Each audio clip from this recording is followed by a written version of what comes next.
Well, folks, earlier last week, news broke that Trump was apparently naming Nick Saban to be the co-chair of his Commission on College Sports.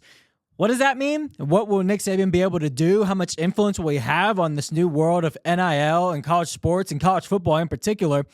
Yeah, there's been a lot of cries that Nick Saban should just become the commissioner of college football, and hopefully he can get a handle on things and how things have spiraled out of control with NIL and this new landscape of college sports as a whole. So what will this new position exactly do? And how can Nick Saban actually influence what he can, influence the new world of college football? We're going to get into that into this video, folks. But first, if you could please like and subscribe down below, I'd greatly appreciate that. Also, follow me on X. It's in the description. I'd greatly appreciate that as well. But let's get into this video, folks. So, yes, like I said, Nick Saban was named co-chair of the Commission on College Sports that Trump is enacting. Now, Trump was in Alabama last week, or 2 weeks ago, I believe, actually, giving the commencement speech at the University of Alabama, where Nick Saban actually introduced Trump to the arena. And apparently, Saban met with Trump while they were there together to talk about this mess that is NIL and college football. There's been a lot of suggestions that maybe Trump should issue an executive order, do something executively, because it's going to be hard to get Congress to pass something, bipartisan to get something done with NIL, because the Democrats are just going to want a union for college football players and college athletes as a whole, and that's going to be a mess. I mean, we're already entering the era of revenue sharing this upcoming season with college athletes, so who knows if that will bring upon a union, because athletes are technically employees of the school at that point. But that aside, people have been wanting Donald Trump to do something with an executive order to bypass, Congress, to get something done, because we got to get a hold on what's going on in college football. It's spiraling so fast, people's heads are spinning, and the NCAA has not been able to lead from the front on this issue.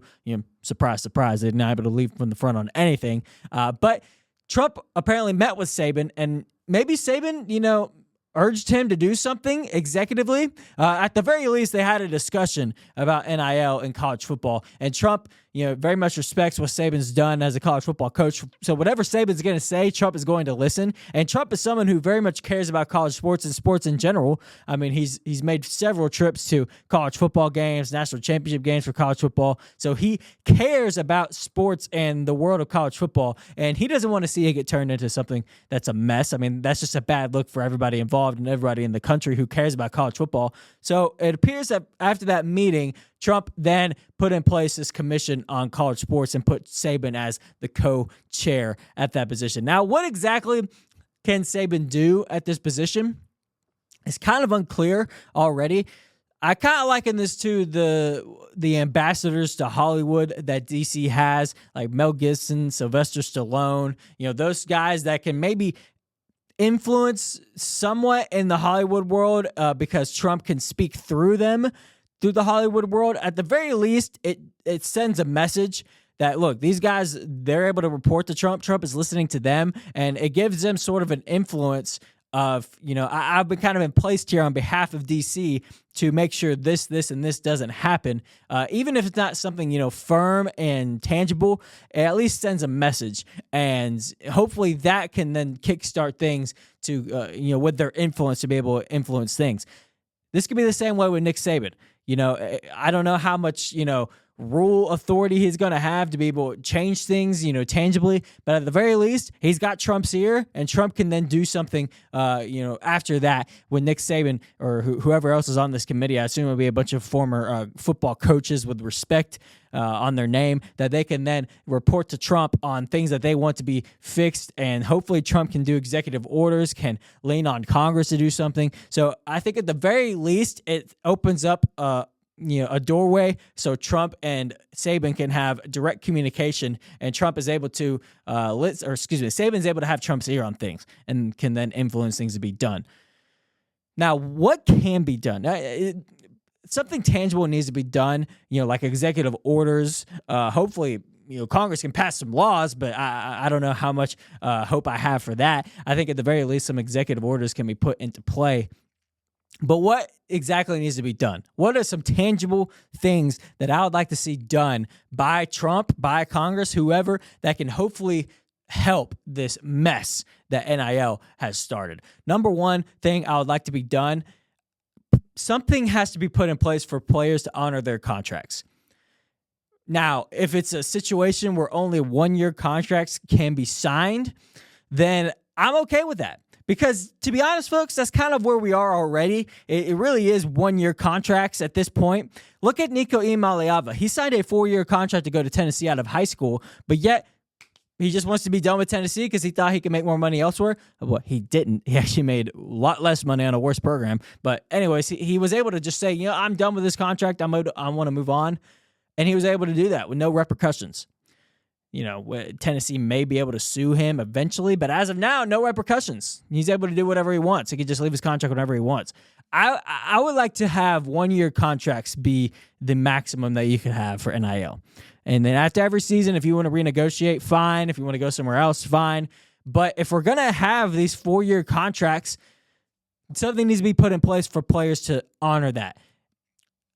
I'm not so sure exactly what that could be. Maybe it's you can't accept NIL money over this amount if you leave your contract at a school, if you leave before the term was up, or something put in place that you can sign a 4-year contract, but you're able to renegotiate after this point. And if you're not able to come to a deal at that point, then you're taking a fine if you go somewhere else. Something. Either have 1-year contracts, which I think is the best option, or put something in place that punishes the player from leaving the program if they leave after their before their contract is up. Because at this point, schools are being put in a horrible spot because they commit to these players long term, and more importantly, they know what their NIL situation is with the contracts that they have. So if a player then leaves, then they're kind of in a position where they're stuck because they could have gone after more players with the NIL money that they now have after that player left, but they didn't know he was going to leave. So now they're stuck in a no-win situation, but yet the player can just go whenever he wants and go make more money elsewhere. It's a mess, and I think that is what's contributing a lot to this college football world and the new landscape of NIL and the just disaster it's become. I think that's contributing a lot to it. Number 2, I think you should be of a certain age before you commit to anything NIL-wise. Now, certain state laws have it to where you can't sign contracts without parents' consent, if you're 18 or whatever, but something needs to be done federally because we've already saw in the state of Alabama that lawmakers are now flirting with having NIL contracts for high school athletes, and that will open Pandora's box completely. But I think something needs to be done. A rule needs to be set across the board, nationwide, that colleges aren't able to offer NIL contracts to kids of a certain age. I think that's an easy, low-hanging fruit rule to make because if you're 16 and a school comes and offers you, $1 million, you're not of the age to make a smart decision on that. And you're just going to, he should, a lot of people should argue that he should just sign the dotted line because that's life-changing money at 16. However, there's a lot of other stipulations in there that the kid may not be able to, be aware of, and parents may not even be aware of it because they just see $1 million and they don't care about any stipulations. They just sign on the dotted line. I think there just needs to be a rule that you're not able to sign any NIL contracts 18 or older. And I think that would help stop the pay-for-play scenario because when kids are going to school at that point, they don't know what NIL they're being offered. They're just going to the school to go to the school. Now, they may be aware that they're going to be offered NIL at some point, but that's not the driving factor of why they're going to that school. The NIL could come later, but I think that may help kids going to school for the right reason and not just going for the money, because then that will lower the chances of maybe they go somewhere else because of money, because they went to that school because they love that school. I'm being optimistic that would help it. I'm sure there'll be loopholes around that, but I think that would help at least, stop this pay-for-play scenario going on. And then, folks, number 3, I would like to see the collectives be ranged in somehow, because we're seeing these states like Texas where they have massive oil money. They're having a lot bigger advantage over, places like Alabama or Georgia where they don't necessarily have as much money, and the rich are just kind of getting richer at this point. And the collectives have just become a pay-for-play scenario. To be honest, folks, I would like to see collectives just be done with altogether, because I think they alone have twisted NIL into something what it was not meant to be. I would love for NIL just to be simply players making money off of advertisements, commercials, being in video games, making money off their name, image, and likeness, which is what NIL stands for. NIL does not mean pay for play. That's just what it's become. It's become like NFL free agency, where collectives can come in and offer you money just to come to the school. I would love to see collectives just go away. I would love to see collectives just go away, and kids can just make money from corporations to do commercials like Dr. Pepper, State Farm, whatever, to do commercials for, during their games. I think that is what NIL should be limited to strictly. Unfortunately, I think we're kind of at a point where that's long, it's far gone. It's dead, buried, and gone at this point, because NIL has just been twisted so far and gone too far down the rabbit hole. I'm starting to wonder if there's any point of turning back right now. However, in this world where, I'm able to say, what I want done, I would love to see collectives to just be done with altogether and make it strictly name, image, and likeness, making money on commercials, advertisements because of your, who you are. I think that's what NIL should be limited to, because to be honest, folks, that's what NIL was intended to be in the first place. But the NCAA has been not leading from the front on this, and it got out of control without them to be able to, stop it. And, they're playing from behind right now, and they have no way to actually limit it or regulate it.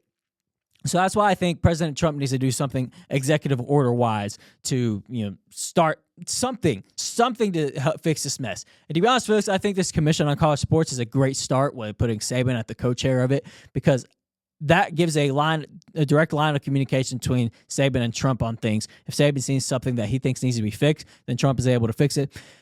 I've seen a lot of people criticizing Saban, though, because they're making the argument that he's trying to reverse the system back to what made him successful, where he was able to be the most successful because the playing field wasn't even. I think that's a little bit ridiculous, folks, because I'll tell you why. If you want to make the argument that Saban was paying players and nobody else was paying players and he had a direct advantage over that seems just kind of silly to me, because if you're trying to argue that Saban at Alabama was able to pay players under the table and nobody else was able to pay players under the table at all, first of all, you have no way of proving that was even happening in the first place. I understand that you're skeptic and you're believing that it was happening, and to be honest, I wouldn't be surprised if some payments under the table were made, throughout Saban's tenure at Alabama, and not just at Alabama, but anywhere in college football over the last 15, 20 years before NIL was a thing. I'm not stupid or naive enough to think that wasn't happening to some degree. However, if you're going to argue that Saban would have been the only one doing that at Alabama, I think you're completely mistaken. Okay. Everybody was doing that. If one school was doing that, everybody was doing that. Now, some schools who are more successful may have had, more people willing to do illegal stuff because they wanted to win more. But the bottom line is, Alabama wasn't the only team that won national championships during his tenure at Alabama. I mean, look at Jameis Winston at Florida State. That team, if you want to talk about somebody that I'll look at and go, if there was a player that may have made some money, under the table, he may have been one of them. And then obviously there was the Cam Newton scandal at Auburn. There's, folks, this was not a Nick Saban at Alabama thing, okay? So I don't understand the argument that, first of all, he's out of coaching. He's not even coaching anymore. He has nothing to win from reversing NIL back to what it should be. He has nothing to gain from that. He's not coaching at Alabama anymore. He's just an outsider at this point, and he cares about college football and college sports, and that's what he wants to get fixed. So I don't understand what he would have to gain if you're trying to argue that he's trying to reverse the system back to what made him successful. What would he have to gain from doing that? He's not in coaching anymore. So that argument seems silly to me. And if you're going to argue that he had some leg up because he was savvy enough to know how to cheat the system, you have no proof of that. And it's just a silly argument, in my opinion. So from what I'm seeing right now, Saban is doing this because he cares about college sports, and he genuinely feels that he has the power and ability to do something about it, through President Trump or whoever. I don't understand what he would have to gain from changing the system back to what he was when he won his national championships. Like, he's not in coaching anymore. I don't understand what he would have to gain for that. He's got a perfect gig at ESPN where he's making tons of money doing College Game Day. He didn't even need to get in this mess and try to, fix things. That seems like a lot more on his plate than he, could have. He could just say, peace. That's not my problem anymore. I'm going to go do my thing at ESPN and make money. But he's choosing to add this to his plate and get involved and all the stress that's involved with that to try to fix things. So if you want to talk about Saban's intentions here, I don't understand how they could be anything but pure from this. And to be honest, folks, Saban from the get-go, when NIL started, warned that all this stuff was going to happen. And people were making the arguments then that they're saying now of, well, you just don't want a level playing field. You want to have a leg up on other people. But everything he said was going to happen is now happening with NIL. It's a pay-for-play. It's a mess. And now you look back and Saban has been vindicated through all that he said however many years ago before NIL came into place. So obviously, he knows college football. He understands college football. So hopefully he can see a way forward. But also he's been in it, so he knows tangible and realistic things that he could do to try to fix it. So, who knows? Maybe Saban just needs to become the commissioner of college football, or somebody needs to become the commissioner of college football, because the NCAA is not being able to lead on this. The NCAA is not a competent and, worthy authority over college football. Somebody needs to do it. If we're going to accept this new world of NIL, then maybe college football needs to adapt the NFL system where they have a commissioner who dictates things from the top. Because, like I said, it's not going to be the NCAA. It needs to be a single person who has authority, and have the college football be separate from the rest of the NCAA at this point, because college football is way, way, way, way, way different than any other sport in the NCAA. Okay, college football should really have its own governing authority over things, because if we're going to make that, you can't rule college football the same way you make rules for every other sport. It's just not going to work, because college football has way more money in it. It's in a way different spot than these other schools or these other programs in the NCAA. So maybe we just need a commissioner for college football alone to dictate things. And maybe that needs to be Saban, maybe that, somebody else. But bottom line is, I think that needs to happen too. That would be my fourth thing that I would say needs to happen. Make an authority or a governing body solely over college football and have the NCAA get out of it completely. The NCAA is going to fight tooth and nail over that because they're stupid and they think that they got it under control, but they don't. So put somebody else involved. Make somebody else come in and handle things. If the NCAA can't handle it, then put somebody in charge, a commissioner or some sort of governing body solely over college football to help fix things, because I think that's necessary at this point. It's not going to be done with the NCAA, because the NCAA, when they make rules, tries to make rules blanket cover over all sports, and we're just way past that point, folks. College football is way past that point. We got to have somebody who makes rules specifically for college football. So who knows? Maybe this thing's can happen with this new commission on college sports that Trump has enacted and put Saban at the co-chair of. But the bottom line is, like I said, I think this is a good first step to have some direct communication between Saban and Trump and other college football coaches. It gives a direct line of communication from the college sports world to Trump directly. So I think that's a great, great start. And hopefully those four things that I said could get enacted by Trump, whether by executive order or Congress to do something bipartisan.